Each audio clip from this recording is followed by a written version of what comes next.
بابری مسجد انہدام معاملے میں C B آئی کی خصوصی عدالت نے جو فیصلہ سنایا ہے یقیناً وہ حیران کرنے والا ہے اور اب بھی اس پر سوال اٹھائے جا رہے ہیں۔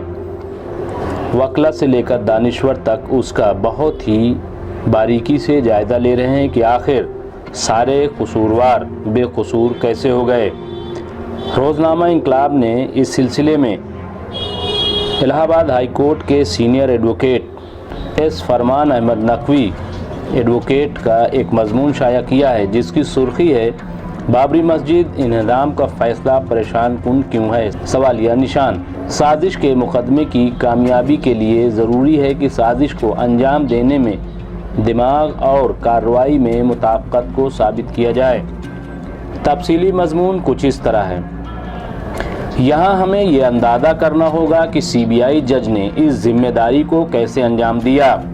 عام سازش اور غیر قانونی طور پر جمع ہونے کے معاملوں میں ہم نے کئی بار دیکھا ہے کہ جب ایک یا کچھ افراد اپیل کرتے ہیں اور بہت سے دوسرے افراد اسلحے، کلہاڑی، لوہے کی سلاخوں، پھاوڑے اور دیگر خطرناک ہتھیاروں کا استعمال کرتے ہیں اور اس سے کچھ نقصان ہوتا ہے یا کوئی زخمی یا فوت ہو جاتا ہے یا جائیداد کو نقصان پہنچتا ہے یا اسے نذر آتش کر دیا جاتا ہے تو سبھی ملوث افراد کے خلاف مجرمانہ سازش کے تحت تعزیرات ہند کی دفعہ 149 لگائی جاتی ہے۔ تاہم ایسا لگتا ہے کہ اس عام قانونی معیار نے جج یادو کو متاثر نہیں کیا ہے۔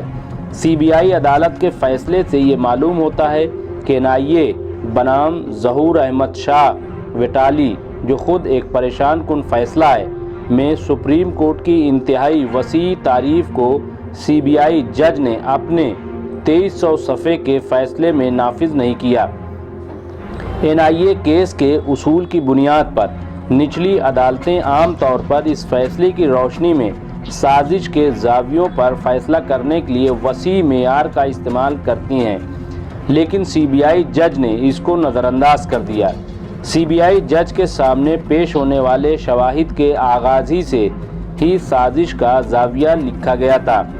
اس کے لیے جج کو استغاثہ کے گواہ نمبر 1 کے بیانات پڑھنے کی ضرورت تھی۔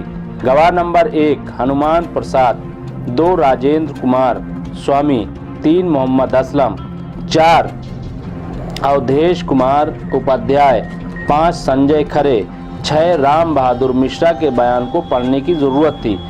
استغاثہ کے گواہ نمبر 2 نے اپنی رپورٹوں میں لاؤڈ اسپیکر کے ذریعے اسٹیج سے اشتعال انگیز تقاریر کے بارے میں اعلیٰ افسران کو بتایا تھا، جس کے نتیجے میں مسجد منہدم کی گئی اور انہیں پیپر نمبر 366، 367، 39 پیش کیا تھا۔